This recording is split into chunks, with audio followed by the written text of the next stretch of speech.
Oh, it's really bright. Hi, I'm Suzanne. I wanted to read a short story, but none of them were short enough, so I've hacked up a novel chapter instead. So what you need to know is that I cut out is that Sam is 12, and she's posed as a boy for so long everyone's forgotten she's a girl. The entire world has been covered by water for a couple of centuries, and great-great-great-great-grandma saw the end of the pre-flooded world as a little girl. The working title is The Coming of the Great Cow. They say we're living on the verge of the coming of the great cow. I say what's that supposed to mean, and you're just stupid. They say no, you're stupid if you ain't got any clue about the coming of the great cow, and I say no, you're stupid for believing in that shit.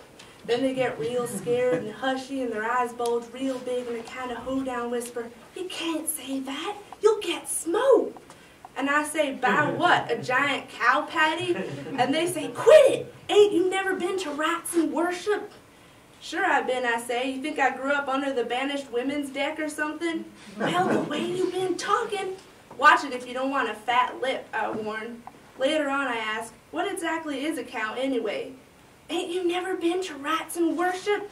They ask again, real urgent. "Yeah, I've been," I say, kind of angry and ticked off now. "But I don't never listen there," I add. That same scared look with the bulgy eyes comes back now, except the eyes ain't got quite that far yet, still just glancing shifty at one another. I'm pleased and decide to go on. "Yeah, I don't never listen at rats and worship," I repeat. "I just stick in my earbuds and listen to my rain dances." Silence now. Now I can tell they're real scared, like ready to shit in their pants scared.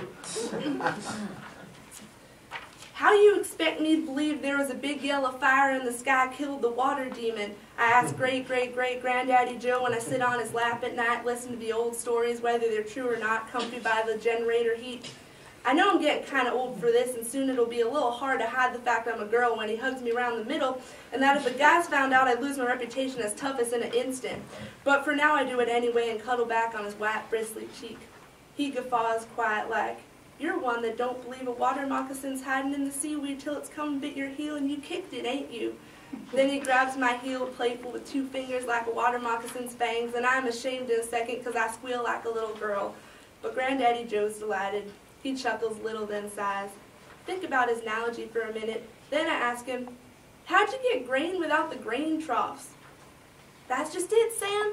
Great-great-great-great-great-grandma says the grains come from things called crops. What growed out of soil, that's ground with no water, with help from the big blazing fire of the sun." Granddaddy Joe got the wildest imagination of anyone I ever knowed. Even Charlie, what seemed to appoint himself high priest of the Kid Clan or something, and goes on about the gray cow so much I personally think he wants to fuck her. I look at Granddaddy Joe like he can't be serious, but he don't notice he's lost in the beginnings of loon land. It all work together, see? Incredible, huh? Great-great-great-great-great-grandma rocks contentedly in a rocking chair covered by her mother's hand-knitted shawls, lots of different gentle color patches like peaches and quiet green. She nods, eyes almost closed, happy and loony as bad as always. "Yes, and even deserts." She smiles real big, her wrinkles hide in her eyes. They're entirely swallowed up, but in a friendly way. I look at Granddaddy Joe for an explanation, and he just shrugs. He ain't got a clue what she's on about neither. Most of the time, nobody does. I challenge Granddaddy Joe and say, "If it wasn't raining once, how come it started?" Stumped him there, I reckon. But he answers me like it's the most obvious thing in the world. Ice melted. What's ice? Froze water? What's froze? Water you can walk on. Now I know he's going senile. "No, Granddaddy," I recall him gentle like to a baby or a sick person or a retard. "That's that ancient myth story about the superhuman guy from the old religion." "No!" Granddaddy Joe stomps his foot like a toddler needs a high tannin for throwing a tantrum. I'm surprised.